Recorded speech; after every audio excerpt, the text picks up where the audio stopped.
Esteemed Rector Magnificus, esteemed members of the Board of Directors of Maastricht University, colleagues, friends, and family, thank you for being here, and thank you for giving me this opportunity to deliver my farewell address after 10 great years at the university. To start, you may be wondering why I titled my talk Under Verloskundige, or in English, Among Midwives. Well, there's the obvious fact that for the last 10 years, I've been working among midwives in Maastricht, and for 25 years before that with midwives in the United States and elsewhere. But more specifically, I was inspired by two works of literature. One, a Dutch novel by W.F. Hermans called Among Professors, where he looks at the organization of the university and notes that the way the university is organized can make it very difficult to actually accomplish the mission of teaching and doing research. The second is a beautiful poem by William Butler Yeats, Among School Children, where after being among a bunch of young school children, he reflects on the passing of tradition from the elderly to the young, and ends with this beautiful line, "How can we know the dancer from the dance? The tradition from the people who carry it on." And that reflects a bit of the tradition that I've been involved with midwifery. And you'll hear these themes coming through in my talk. But to start, why should we care? Why should we care about maternity care in the Netherlands? Well, maternity care in the world has a problem. In some countries, developed countries, maternity care does too much too soon. You can see here in this graph of cesarean sections, in Turkey, 1 out of every 2 babies is born surgically. In Italy, it's 1 out of 3. Too many interventions done too soon. But in other countries, maternity care systems do too little and too late. And you can see reflected here in varied rates of infant mortality, the red countries having very high rates of infant mortality because they do too little, too late. Maternity care in the Netherlands offers this sweet spot between doing too much too soon and doing too little too late. How do they do this? Well, they have a very fine working model of integrated care that separates the first line, where midwives work, primary care, from the second line, done by specialists. And it's based on the premise that every woman needs a midwife, and some also need a doctor. This graph illustrates this perfectly. If we look at where Dutch women begin care in pregnancy, if you look at women expecting their first child, you can see that 87% of these women begin in the first line, mostly with midwives. For women expecting their second or later child, 86% begin in the first line. And then if something happens, the Dutch have this well-designed plan for sharing care between the first and second lines that lists all the indications that require transfer to or from or back and forth between these two lines, with 4 categories: care that can be done in the first line, care that requires consultation between the 2 lines, care that needs to be moved to the second line, and then care that needs to be moved to the clinic but with a midwife in charge. It's all very well organized and very well designed. The obstetrics indication list is one of the fine points of Dutch maternity care. And people around the world have long admired the Dutch system. You see a French midwife here saying, "We admire and envy the Dutch system for the recognized place of the midwife as the first line of perinatal care, for skills in physiology, for all the choices it offers pregnant women." And her comments are mirrored around the world, in Australia, in Belgium, in Morocco, in the Czech Republic, in Norway, Sierra Leone, Ireland, and Malta. Just recently we learned that UNESCO has honored the home birth system of the Netherlands by signifying it as part of the Netherlands' heritage, part of the world's heritage. Giving birth at home is now part of Dutch heritage, we learned. And we also see that this system is reflected in the reasonable use of interventions in birth. Here's a chart of cesarean section rates for several countries from 2017, and you can see the Dutch have one of the lower rates in the world for cesarean section among developed nations, while my second country, the United States, has a relatively high rate. Almost 1 in 3 babies are born by surgery. But on the other hand, are we in the Netherlands on the way to doing too much too soon? Well, I'm a little worried about this, and I have a few data to show you about this. Look at this example. Back in 1990, when I was first coming to the Netherlands, the home birth rate was 32%. Over the next 10 years, the next 20 years, the next 29 years, you can see it dropping precipitously to where it's at today, just above 12%. Also, if we look at births in the first line and in the second line, we see a continuous increase of women having their babies in the second line as opposed to the first line. You can see that starting in 2000 going to 2019. And I'm sad to say, if you look at where my professorship started, the trend really didn't turn around. Not that I expected it should have. Too much too soon? Well, here's the rest of the story of that graph I showed you just a few seconds ago. We saw that 87% of women expecting their first child start in the first line, but by the time they give birth, only 18% are still in the first line. If we look at women expecting their second or further child, again, 86 start in the first line, but only 34% end there. What does this mean for the future of midwifery? Well, as part of being among midwives, I've asked my midwife colleagues to participate with me. So I have 5 midwives and 1 gynecologist who've submitted videos with thinking about different aspects of midwifery care in the Netherlands. And we're going to turn now to a recent graduate of the Academy in Maastricht, Judith Janssen, and she is going to share a bit about her thoughts of the future of midwifery in the Netherlands. I was asked by Raymond to talk as a recently graduated midwife about the future of midwives and about what is needed to help Dutch midwifery reach its full potential. And then he asked me to answer this enormous question in about 90 seconds. I thought I would share my answer in the form of wishes for our future. It is often said that being a midwife requires knowledge from the head, the hands and the heart. And in our Dutch midwifery system, I believe we're very well trained and also very proficient with our heads and our hands. But there's not always space nor time for the knowledge from our hearts. So going forward, as midwives, I would wish us more space and more time to simply be with women, so that we can feel every day what it truly means to be a midwife, and also for many, the reason we became a midwife in the first place. As advocates, I would also wish us the courage to stand up for making space for that hard knowledge, by demanding and creating models of care that allow us to have time with women, to establish respectful, trusting and equal relationships with them, and that allow us to offer continuity to them in all levels of care. As people, I would wish us a profound understanding of diversity, autonomy, and informed consent, so that we can then support women and families in making individual, autonomous, and informed choices about their bodies, about their pregnancies and their births. Finally, I would wish us to remember that the human part of care sits at the center of every decision. Thank you, Raymond, for being with and supporting students, midwives, and researchers for all these years, and for being such a great connector. Wise words about the future of midwifery. Here's a few more wise words about the future. If we're thinking about fearing the future, a former president of the United States, not that one, but one before him, said this: "We did not come to fear the future, we came to shape it." Now, you know that I'm a sociologist, and when I think about how we might shape the future, I think we really need to understand what got us to this place.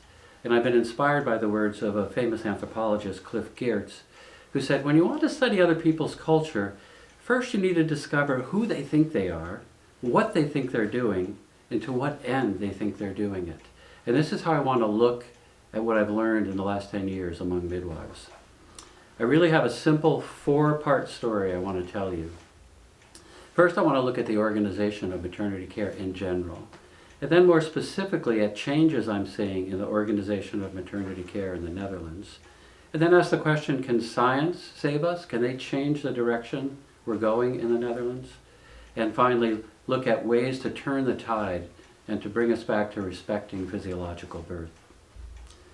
So let's start with organization. And here's another colleague of mine. He was a student of mine. He's now Dr. Doug Croney, the clinical midwife. And he's going to give you an introduction to the organization of midwifery care and changes that are occurring. My task is to outline some of the salient issues surrounding the organisation of midwifery care in the Netherlands. To most of us familiar, but to some less so. So first, let's quickly recap the division of labour within midwifery care. When reviewing something, one learns to start with the good. And so, on the whole, midwifery care in the Netherlands is good. Currently, midwifery service provision is divided into primary and secondary care. This stratification ensures that midwives are the gatekeeper to pregnancy service. Indeed, one could argue that midwives being the predominant provider of care to women in the community, delivering care at the point where it's most needed, that our service is the envy of many. Certainly, this model of service provision has served the profession and women in our care well, until recently. In the last 10 years, however, we've borne witness to a tremendous level of change. More than 2/3 of all women now birth in hospitals, but only 1/3 of midwives are employed there. At the same time, birth has become more complex and rates of intervention are rising exponentially. This means that as a profession, we must tackle some difficult questions. For example, in 2021, what is normal labour? Is it right that a woman can only birth at home if they're willing to do so without forced pain relief? Is it right in the culture of now that at their moment of most need during labour, that we transfer a woman's care and caregiver, breaking the bond of trust at a time when it's most required? And at the same time, does it make sense to say to women, we find that your pregnancy is complicated, therefore we advise you to birth in a hospital. Oh, but by the way, you might be cared for a midwife, or you might not. The hospital might have enough midwives to provide one-to-one care, but it might not. And oh, it's not universally agreed what educational level midwives need to work in hospitals, but yet we still continue, by osmosis as opposed to regulation, supported by good evidence, to absorb more and more of the tasks previously out with the scope of midwifery care. Clearly, in 2 minutes or in 200, we cannot answer these questions adequately, but addressing these issues will help us to provide a service which meets the needs of now, one which is modernised and fit for purpose and truly with women. Dr. Croney reminds us that the organization of maternity care is not static.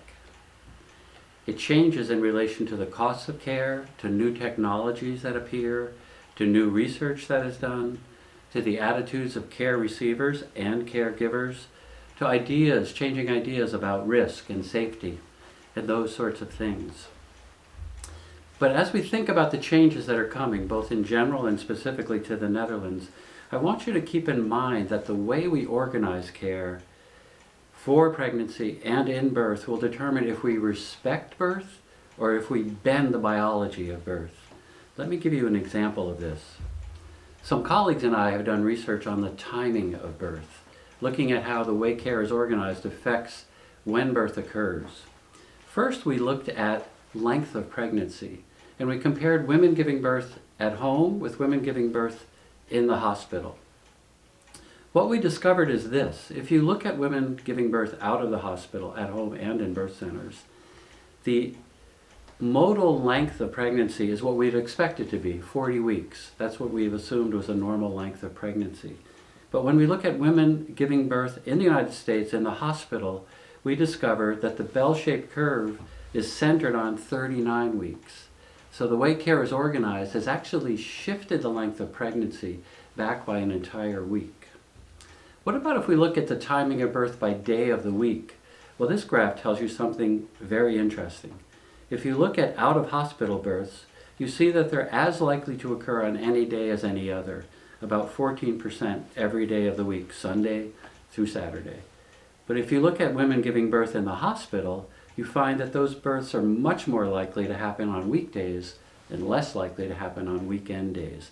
And that holds true not just for all hospital births, where you might say, well, surgery, induction, probably scheduled during the work week, but even if you look only at vaginal births. If we look at births by hour of the day, my colleagues and I have looked at home births and what hour of the day women give birth when they birth at home in the United States, in the Netherlands, and in England. And you find this really interesting pattern where most births occur after midnight and in the wee small hours of the morning, dropping off in the daylight hours and picking up again in the evening. The daylight hours, the working day, seems to have no effect except to make it less likely that birth would occur. But going back to the United States now, if you look at time of day of birth, you find home births, of course, follow that pattern that we saw in all three countries, but hospital births actually cluster between 7 and 5, the working time for people to be in a hospital. Clearly what's going on here is the way that we organize care is affecting the biology of birth. Now, if we compare the United States, the Netherlands, and England, you find again the US is most likely to force birth into those working hours. In England, it seems to be pretty even across all hours of the day, and the Dutch have a slight bump during the working day. So part 2. This first part was about maternity care in general, but I want to look more specifically now at what is moving maternity care in the Netherlands away from its emphasis on physiology. And I call these the big three factors. One is the way midwife practices are organized. 2 is challenges to the obstetric indications list that I described earlier. And 3 is the coming of so-called integrated care. So let's start with the organization of midwifery practices.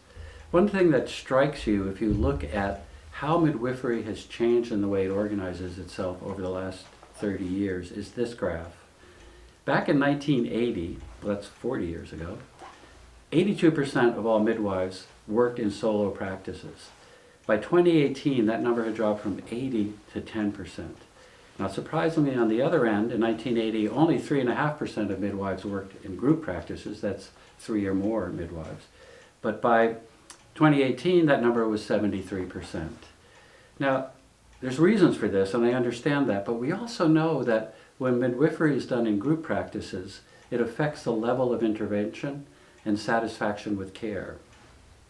One of my former students, now professor of midwifery in Belgium, did this research many years ago and concluded that when midwifery practices have a maximum of 2 midwives, there's less likely to be intervention and more likely to have a positive birth experience.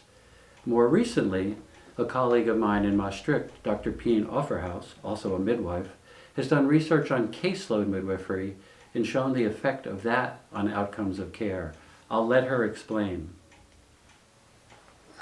Hello to you all. It's a pleasure to talk to you on behalf of our dearest Professor Raymond about an old but new phenomenon in the Netherlands, caseload midwifery. A small group of midwives reintroduced caseload midwifery in the Netherlands at a time when most midwives were working in groups and where there was a call for closer multidisciplinary collaboration in the form of so-called integrated care with the hospital. In this picture, you see one of these midwives, surrounded by a crowd of babies whose births she attended. This development inspired us to investigate the motivation of these midwives and the results of their care. Caseload midwives provide one-to-one continuity of care, and they stay involved in the care in case of a referral for some medical reasons or for an obstetrical intervention. For most of these midwives, this is a reaction to the fragmentation of care common in busy group midwifery practices.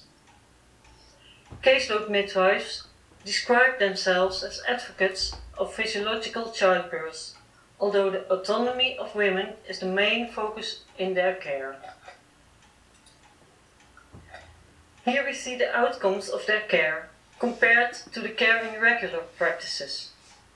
Fewer referrals, more spontaneous start of labor instead of induction, and more spontaneous vaginal birth. And more home birth, which reflects the specific group of women that choose for their care. Caseload midwives hold up a mirror to the midwifery community in the Netherlands. Let this woman-centered care be an inspiration for all the organizational changes being considered in the Netherlands and elsewhere. Thank you. Again, we see in the work of Dr. Offerhaus how the way we organize care affects the outcomes of care and the process of birth. The second of the big three that's changing maternity care in the Netherlands is challenges to the obstetric indications list. I've talked about this before, but I want to emphasize that the obstetric indications list, last published nearly 20 years ago, was a document that was developed mutually agreed upon by all the professions involved in maternity care, and it applied at a national level. And if you look at what it said, you can see it clearly emphasized protecting physiological birth. The starting points are that pregnancy, delivery, and the postpartum period are physiological processes, and birth and the postpartum period can take place at home. This means that the normal course of pregnancy, birth, and postpartum belong under the care of a primary care provider. And I want to emphasize again, this was a nationally accepted approach to thinking about how cooperation would go between the first and second lines. More recently, however, the obstetric indication list has been bumped aside by what's called the Zorgstandard, Integrale Geboortezorg, or for integrated birth care. And this is a significant change. This was published, most recent version in about a year ago in May 2020, and this is the takeaway line. In the future, the obstetric indications list will be gradually transformed by the professional groups involved, where the multidisciplinary guidelines will serve as the basis for care pathways at the local level. Remember this now, the obstetric indications list was a national document, and midwives who were in debate with their colleagues in gynecology could point to this list and say, look, this is what we agreed on. But now that's moving to the side, and midwives are working in teams, and they have to negotiate in the teams without the benefit of that list. The third of the big three that's changing maternity care in the Netherlands is the coming of so-called integrated care, which I think was created with the best of intentions, but it's sociologically naive. What's happening is team care is being defined as integrated care, and I see that as changing this idea that every woman needs a midwife and some need a doctor, with the idea that every woman needs a maternity care team, and that's a significant change. And to my way of thinking, that's throwing the baby out with the bathwater. Listen to my colleague, this is a gynecologist, Professor Dr. Siko Sersjan, talk about integrated care.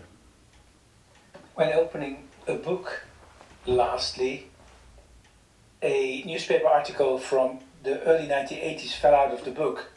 And it was an article written by the secretary of the NOV, the Dutch Society for Midwifery, where Mrs. van Doren stated that the insurance system as it was designed in 1941, prioritizing the midwives in their care, should not be abandoned, but in a certain way should be strengthened to try in the 1980s to demedicalize obstetrical care. And this prioritization of midwifery care over general practitioners, and the general practitioners did quite a lot of obstetrical care before the 1980s, so prioritizing the midwives should help to demedicalize it and keep normal birth in the scope and in the hands of the midwives. I think nowadays we see a little bit the same, but it's not the general practitioners who medicalize birth, but it's in the hospitals.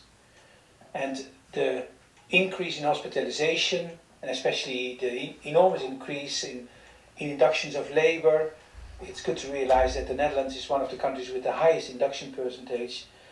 This medicalization of birth, in a certain way, is again a moment to reconcile the role of midwives in obstetrical care. And it's not only the role at the home delivery, but also at the hospitals. I think it's important that the regulation and possibly also the insurance companies should be aware that the role of midwives is crucial in demedicalization. And I think the only way out is that we realize that midwives, as doctors, are both a medical profession in the Netherlands by law, and that midwives have the opportunity to take medical care and to play a central role also in the hospitals to keep labor as normal as possible. And the only way out is, I think, is education.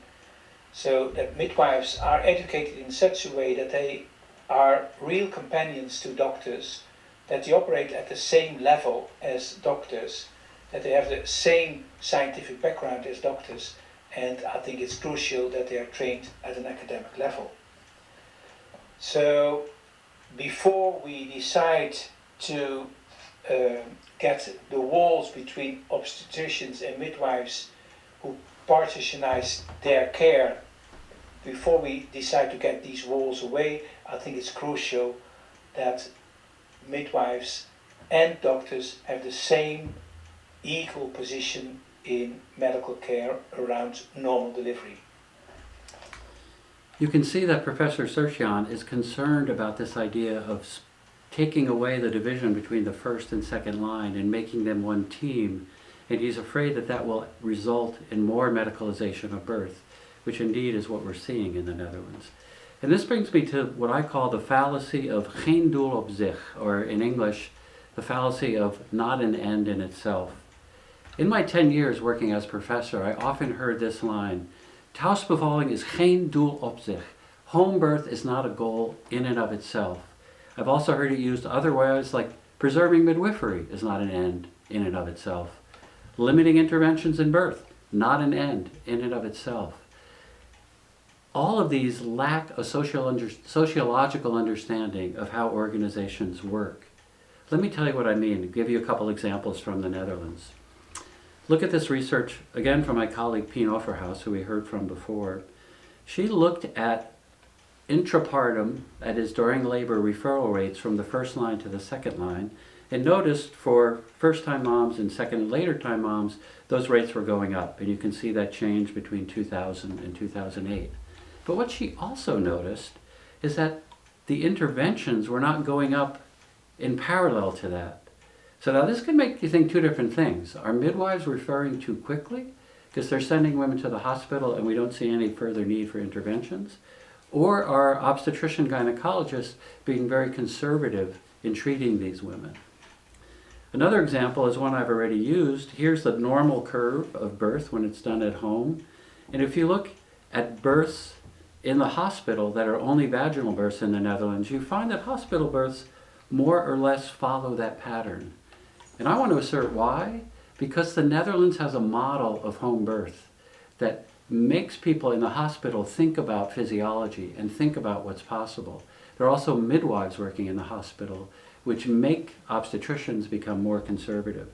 So yes, home birth is a doel op zich. It is an end in itself because it protects physiology. So change is coming. I've tried to prove that. Can we turn the tide? That's the question. Now many people say science can save us. I've asked my colleague, Professor Dr. Anke de Jonge, to talk a bit about science and midwifery science. We know so much about ever smaller risks in pregnancy and birth.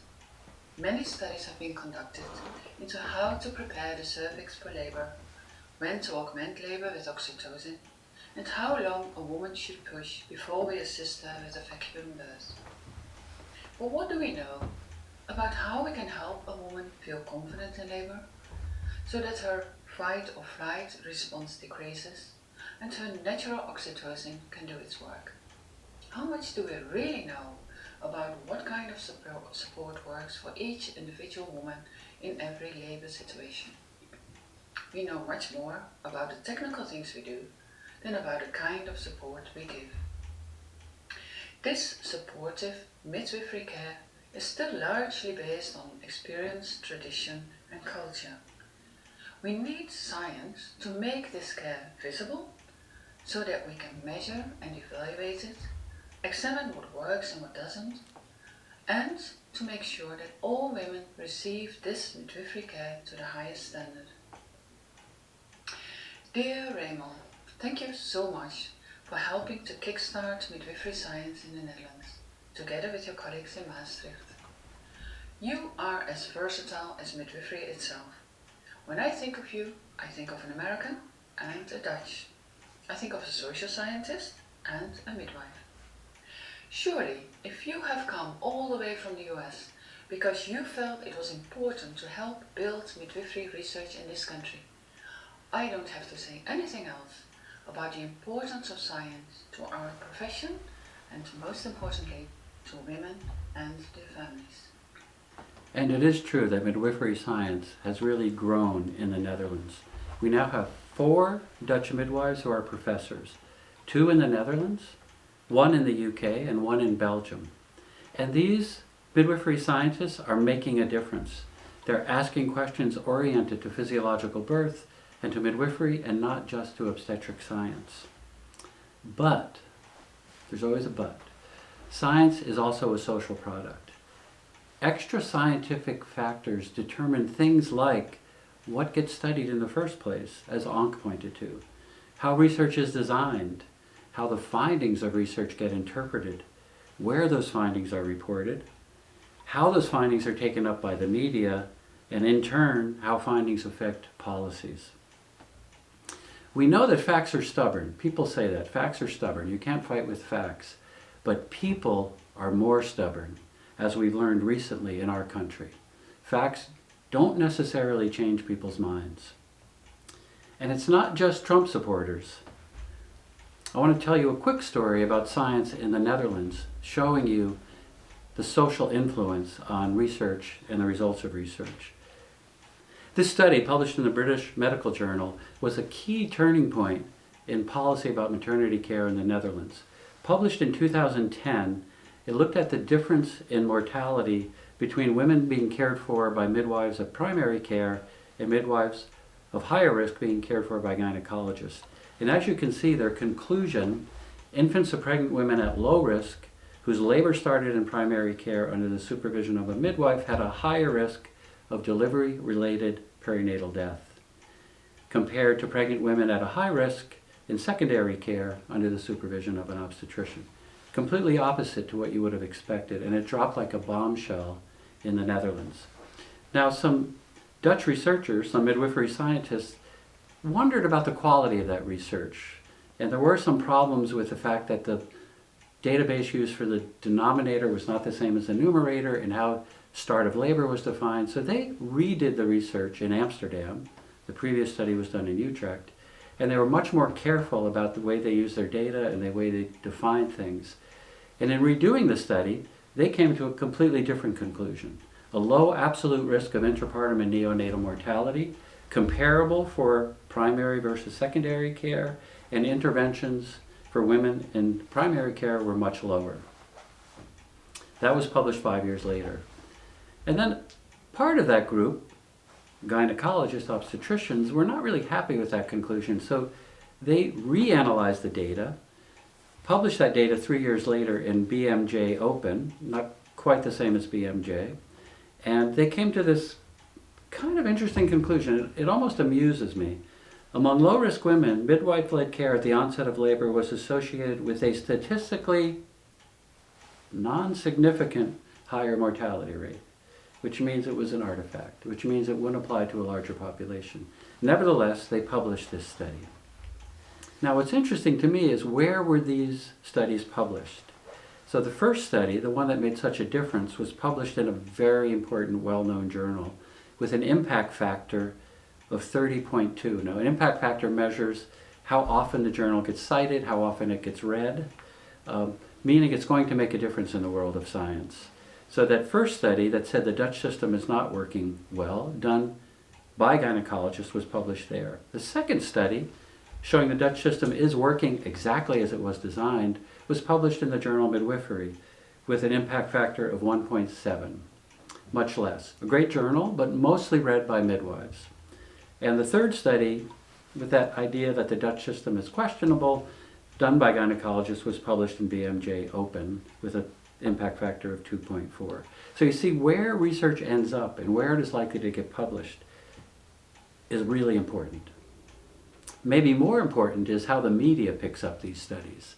And you see here that first study done in 2010, as I said, made a big splash in the Netherlands, getting the first page on NRC Next, "Don't try this at home," making such a big difference in how people in the Netherlands, not just care providers, felt about home birth. 5 years later, that study was shown to be flawed and not reliable. And to give the NRC credit, they did publish that. Oh, there it is. Oh, you can't read the title? Well, that's because it was on page 8. And the conclusion was, baby death is not higher in home births. Maybe too little, too late. This first study made all the difference. It reminds us that we live in this age. I think we're feeling this more and more, especially in the United States. Facts don't matter. I'm sorry, Jeannie. Your answer was correct, but Kevin shouted his incorrect answer over yours, so he gets the points. Given the situation, how can we turn the tide? And here, I'm thinking about the Delta Works in the Netherlands. We all know that Dutch are great engineers and great at controlling water, since so much of their country is actually under sea level. I think we need to create a Delta Works for physiological birth. And when you look at the Delta Works, you have to understand that there's the part above water, the superstructure, where the gates are, but that really relies on the part below water, the foundation. And so it is with thinking about how we might change maternity care. The superstructure is the way we organize care, but that rests on the foundation of culture. And if we're going to turn the tide, we need to pay attention to both. By culture, I mean specifically with maternity care, how does a culture think about birth? Is it risky? Are doctors heroes and saviors? What's the proper role for women and mothers? Is home a safe and clean place for birth? What's the balance between costs and care? Where's the line between how much we're willing to pay for quality care? What's the best way to make policy? Should we still be using the Polder model of negotiation? Do we trust nature or do we trust technology or some combination of the both? And all these things form the foundation of how we organize care. If we're going to create a Delta Works for midwives, for verloskundige, I think we need to take a page from some work that was done earlier on the other side of life, not birth, but death. A colleague of mine from the University of Michigan, Roy Livney, has recently did a book-length study on rethinking death care in the United States. And this was what puzzled him as a sociologist. This sharp increase in the number of hospices and the number of people using hospice care at the end of life. And he asked the reasonable sociological question, how did this happen? And after years of research, he came to the conclusion that this was a carefully planned effort, trying to transform how clinicians, hospitals, and policymakers and the society thought about and approached death. And these are the things that he noticed occurring. This movement enlisted clinicians who would advocate for changing care, scholars who would study the topic, professors who would teach about the topic, professional associations of hospice and palliative care, organizations to educate communities, policy organizations to push policy change, and even artists and authors who wrote about and painted issues related to death. Basically, they were paying attention to culture and to politics. So if we're going to use this example to plan Delta Works for midwives, we need to pay attention to these four things: women, midwives, medicine, and politics. So let's start with women. We need to create a grassroots movement among women. We need to change the cultural message about birth. I suggest we begin a media campaign titled Taking Charge of Life's Beginning, starting with a national symposium on the value of protecting physiologic birth, using new media and old media, community-based meetings organized by VSVs, which are cooperations between hospitals and midwifery practices. The message should be, physiological birth is not outer vets, old-fashioned. It's hip, it's healthy, it empowers you. It leads you to respect your choices and your community. We need to emphasize the value of choice as a way to resist the medicalization of life. And we need to emphasize that midwives are medical professionals, specialists in primary care. They're not medical assistants. If we want to create empowered midwives, we have to pay attention to their education. And my colleague, Dr. Suzanne Thompson, has a few things to say to us about this. W.B. Yeats may or may not have said that education is not the filling of a pail, but the lighting of a fire. Thinking about overfull midwifery curricula, it may seem that midwifery education fills the pail. It's tempting to do this because there's always so many things that midwives need to know or to learn. I believe, however, that the lighting of a fire is much more important, particularly when educating midwives for the future. Midwives who are able to collaborate effectively with other professionals in all settings where women give birth, without losing the unique midwifery identity as advocates of healthy physiological childbirth. Midwifery education for the future should provide inspiring role models, establish a unique professional identity, build evidence-informed knowledge, and develop an agency for midwife advocacy. Providing students with role models, midwives, teachers who exemplify and embody midwifery professional identity is key. Role models are key to socializing and inspiring the next generation of midwives. The socialization of midwives is important. Early and regular exposure to healthy physiological childbirth supports students in internalizing midwifery identity as guardians of physiological childbirth. Evidence-based education that underpins the physiology of childbirth adds fuel to the fire, giving students vital knowledge for their burdening professional identity. Knowledge helps student midwives to feel powerful. And developing that power into agency, the ability to act to change the world around oneself. Couple this with persuasive communication, and you have a convincing communicator with fire in her belly. Midwifery education that turns out midwives who were able to meet the challenges of the 21st century in a spirit of equitable collaboration with other childbirth professionals, without losing the unique midwifery identity, is education that lights a fire and will inspire for future generations of midwives. I like that idea of midwives with a fire in their belly. We also need to think about how can we create allies in the hospital among medical doctors. And I have some ideas about this. I'd like to see us, the Association of Dutch Obstetricians and Gynecologists and the Association of Midwives, create a Katharina Schrader Fellowship in Physiologic Birth, where recently graduated midwife and a recently graduated gynecologist would work together to do research on how to facilitate physiological birth and to reduce unneeded medicalization. Now, the point of this is to help identify and support models of integrated care, truly integrated care, that can protect and support physiologic birth. But it's also a way to get these two professions to come together and see that they're on the same team and they're headed for the same goal. I think this is a really important piece of policy, and I want to see this happen. Finally, we have to pay attention to politics, of course. We need to work at the national and local levels. We need to work among cities, gemeente, among youth care, and with hospitals. And we need to emphasize at each of these levels the quality outcomes of physiologic birth, the cost associated with hospitals versus primary care births, the value of choice, the value of satisfaction. So, these are my suggestions for how we can turn the tide and protect physiological birth in the Netherlands. To conclude, I just want to say, what have I learned among midwives? Well, I've learned, going back to what you said at the very beginning, the value of knowledge in science,